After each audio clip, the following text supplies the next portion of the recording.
This is dictionary exercise number 4, and we are given a grade book.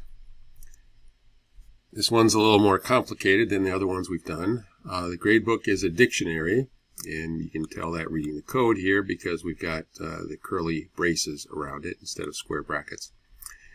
And a dictionary always has elements that have two components: a key, followed by a colon, followed by a value. And this was indented to make it easy for you to find out what those values are. So we've got Bob, we've got Alice, and we've got Chuck. Those are the three keys.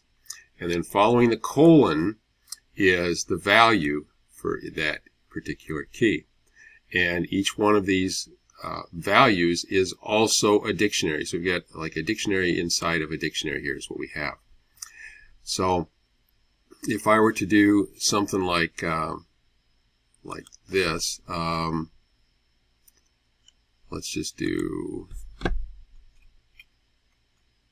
print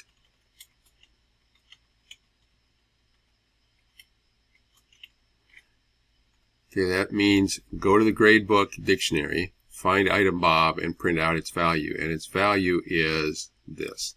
So it would print out everything from this curly bracket to this curly bracket, except it would print them all on one line probably. So if I replace this with Alice, I would get everything from this curly bracket to this curly bracket. So the value part that's associated with each key is another dictionary.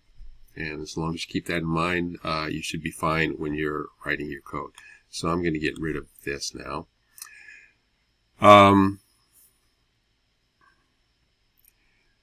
So the first thing we want to do is write a function called computeaverage that will compute the average for one student. Okay, so we're going to pass in the values for one student here. We're going to pass in a dictionary. Every dictionary is going to look the same. It's going to have 3 elements in it. The key for the first element will be homework. The key for the second element will be quizzes. The key for the third element will be tests. Okay, so I'm going to be passing in a dictionary of their scores. I'm going to call it scores when it's in here, and it is for my default value here. I am just going to copy Bob's stuff. Okay, and the only reason I'm doing that is just, I could put empty brackets in here as well, or just not even put anything, but this makes it easy for me while I'm writing the function to see exactly what the components of my argument are. So I'm going to get a homework sum, which means I'm going to add up these. Whoops, I don't want to move anything. I'm going to add up these numbers right here. I'm going to get a quiz sum, which means I'm going to add up these numbers here. I'm going to get a test sum, which means I'm going to add up these numbers here. Okay? And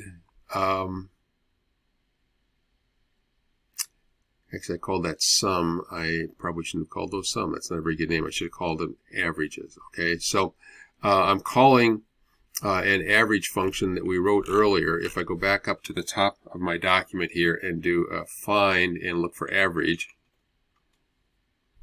okay.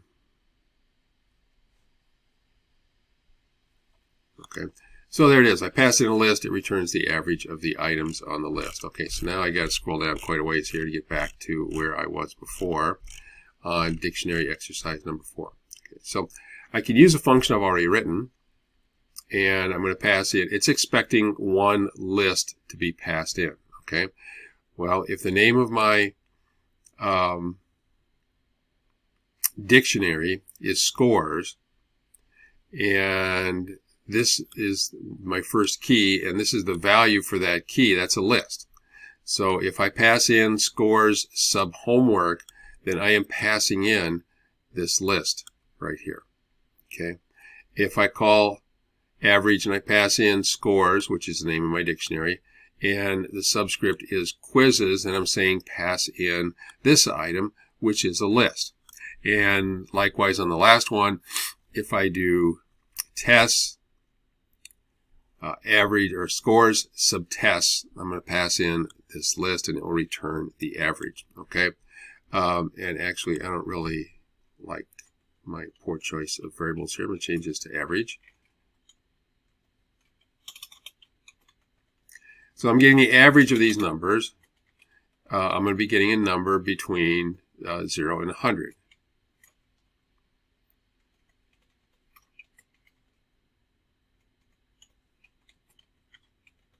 Okay. And the rules are that the homework is 10% of the grade. So I take that homework average and multiply it by 10% or 0.1. And the quizzes are 30% of the grade. So I compute the quiz average and multiply that by 0.3. I take the test average and multiply it by 0.6. Okay. So compute average is expecting one student's dictionary of scores to be passed in. So how do you call it? Well, I want to go through my grade book and I want to pull out every key. So this little loop right here, this will give me every key that's in the grade book, which is Bob, Alice, and Chuck. So the first time through I've got Bob, next time through I've got Alice, next time I've got Chuck. And what I want to pass in is the data in gradebook that's associated with Bob or Alice or Chuck, which is what my key value will be here. And so the first time it's Bob, I will be passing in the value for Bob, which is this dictionary right here. Next time it's Alice, I'll be passing in this, and the next time it is Chuck, and I'll be passing in this. And then I'm just going to print out the averages. Okay. Number 2 says to write a function called letter grade that has one argument called score. Expect score to be a number. If the score is from 90 to 100, return A. From 80 to 90, but not including 90, a B. From 70 to 80, but not including 80, a C. 60 to 70, but not including 70, a D. And anything below 60 will be an F. Okay. So, we're doing all of these interesting calculations here to compute the average. But here, we only have to worry about writing a function that will solve the problem for one particular score. We don't need to worry about any of that other stuff. So we calculate the average someplace else. We pass it in. And the rules are simple. If the score is greater than or equal to 90, return an A. Now, if I don't return an A, then the only reason that I don't return an A is the score was less than 90. So I don't need to check a second time here to see if it's less than 90. The only way I can get here is if it's less than 90. So really, if it's less than 90 and greater than or equal to 80, then I will return a B. Now, if I don't return A, I don't return a B, then the score has to have been less than 80. So I can check to see if it's less than 80 but greater than or equal to 70. And if it is, I return a C. If that's not true, the only way I can get here is if I didn't return an A or a B or a C, which means the score is less than 70. But if it's also greater than or equal to 60, I want to return a D. And if none of these are true, I want to return an F. Okay. Now, I also could have written it like a couple of different ways. Could have written it like if score is greater than or equal to 90 and score is less than or equal to 100, return, I can spell return right. And then I could have done else if score is greater than or equal to 80 and score is less than or equal to not less than or equal to, less than 90.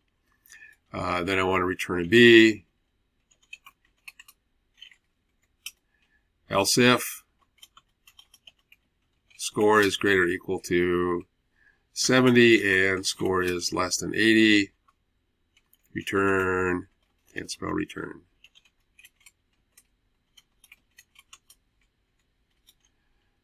Else if greater or equal to 60 and score is less than 70, return a D. And if none of those are true, there's only one option left, so I'm going to return F. Okay. This is the exact same code that I have up here functionally. Obviously, it's not the exact same code, but it will work exactly the same. But I've got a lot of compound conditions here. I've got a lot of extra things I don't need. So this, I think, is a lot cleaner. I think it's easy to understand. If you don't have compound conditions, if you don't have nested ifs, usually that code is easier to understand. So I'm going to leave it that way. And the code to call this, we want to compute each person's letter grade. So the first thing we do is we compute their average, just like we did up here. I'm sorry, just like we did up here. I don't want to include the key part there. So that code is down here. It's going to call the average function, and it will return the average for that particular student. Okay? And then once I've got the average stored in a number variable here, I can compute the grade, and then I can print them out. So if I run this code here, actually I've already run the code.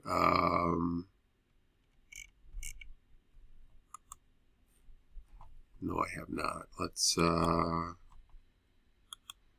run the code here. Okay. And so the code we're interested in is this code right here. And the average for Bob is 80.55. Alice average is, actually that's 91.15, but with some rounding errors caused by floating point numbers, that's what we get. Chuck's is 79.9. And then down here, I call average again and determine what letter grade that is. And based on my grading scale that I have up here, these are the correct grades to return.